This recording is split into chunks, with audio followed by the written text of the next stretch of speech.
ये लगता है कि ना मौके का फ़ायदा उठा लिया। जैसे मुझे ध्यान है बचपन में पिताजी कहीं चले गए, एकदम खुला मैदान, क्रिकेट खेलो, पतंग उड़ाओ, कुछ भी कर लो आप। वैसे ही अभी सब छुट्टी चल रही पूरी दुनिया के बाज़ारों में, तो भारतीय बाज़ार में एकदम दबा के तेज़ी बनी हुई। कोई क्यूज़ नहीं, इसलिए बहुत अच्छे क्यूज़ हैं। तो कल एक बहुत बड़ा जो बड़ी रैली बनी है, उसके बाद आज थोड़ा सा कॉशियस मोड रहेगा। इतनी बड़ी तेज़ी आज दोबारा नहीं होगी, लेकिन नेगेटिव कुछ भी नहीं है, खाली क्रूड को अगर छोड़ दें तो।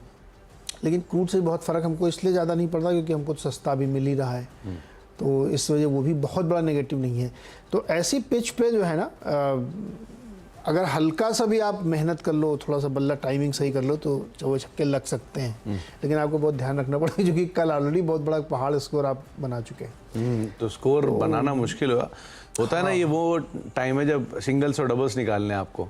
नहीं, कई बार ऐसा होता है ना, आप रन भी नहीं बन रहे, आउट भी नहीं हो रहे हैं, खड़े हैं वहाँ, मेहनत करे जा रहे हैं ना, ऐसे कुछ टाइम लग रहा है ना। मार्केट चल भी नहीं रहा, गिर भी नहीं रहा, वहीं पे खड़ा हुआ है मार्केट। आप पोजीशन लिए खड़े हो, बढ़ ही नहीं रहा आगे।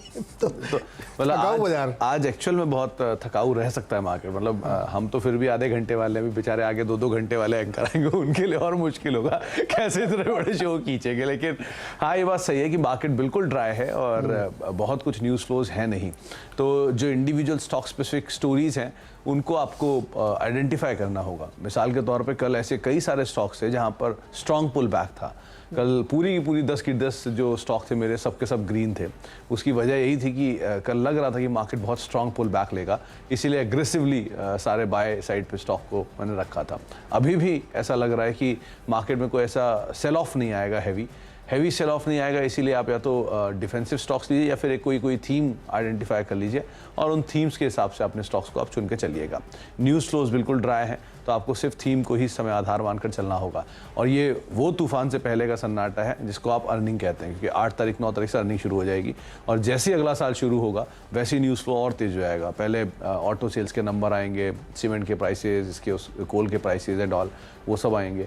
उसके बाद शुरू हो जाएगा जो अर्निंग सीजन है वो, फिर धीरे धीरे आप बजट की तरफ बढ़ना शुरू करेंगे। तो न्यूज़ फ्लोज अभी ड्राई है क्योंकि आगे और स्ट्रॉन्ग न्यूज़ फ्लोज आने की तैयारी है, तो उस हिसाब से भी आपको नज़र रखनी होगी।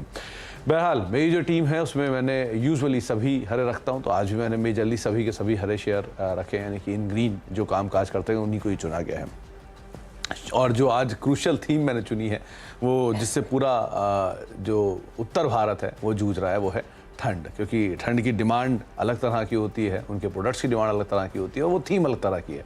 और इस बार एक बड़ी यूनिक चीज़ ये हुई है कि ठंड धीमे से नहीं आई है, एकदम से आई है और बहुत एकदम से तेज़ आई है। इसीलिए पिछले 3 दिन के अंदर ही सर्दी कहीं ज़्यादा बढ़ते हुए दिखाई पड़ी है पूरे उत्तर भारत में।